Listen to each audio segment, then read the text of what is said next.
Dans un contexte de libération de la parole autour de l'inceste en France, une proposition de loi émanant du Sénat arrive en débat à l'Assemblée nationale ce lundi. Objectif du texte, renforcer la protection des mineurs face aux violences sexuelles. Recueillir les témoignages des Principale victimes. disposition, l'âge de non-consentement. À l'heure actuelle, une atteinte sexuelle sur mineur de moins de 15 ans est passible de 10 ans d'emprisonnement, un viol de 20 ans de réclusion criminelle. Mais un flou entourait le consentement à cet âge. Désormais, en dessous de 15 ans, aucun adulte ne pourra se prévaloir de consentement, même si l'acte ne s'accompagne d'aucune contrainte ou menace. Un seuil qui sera porté à 18 ans pour les actes qualifiés d'incestueux. Dans les deux cas, les peines encourues sont de 20 ans de réclusion criminelle.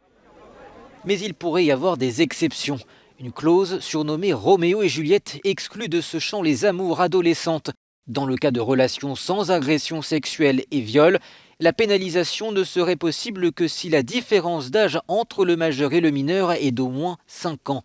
Objectif, éviter que certaines relations initiées lors de l'adolescence ne tombent sous le coup de la loi dès que l'un des deux partenaires a 18 ans.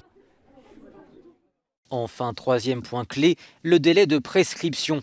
Pour les viols sur mineurs, il était déjà passé en 2018 de 20 à 30 ans à compter du moment où la victime est devenue majeure. La proposition de loi veut instaurer une prescription glissante.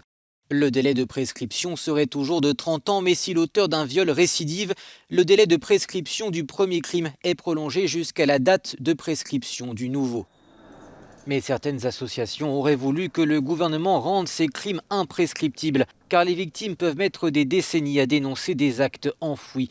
Une option qui est pour l'heure exclue par le gouvernement.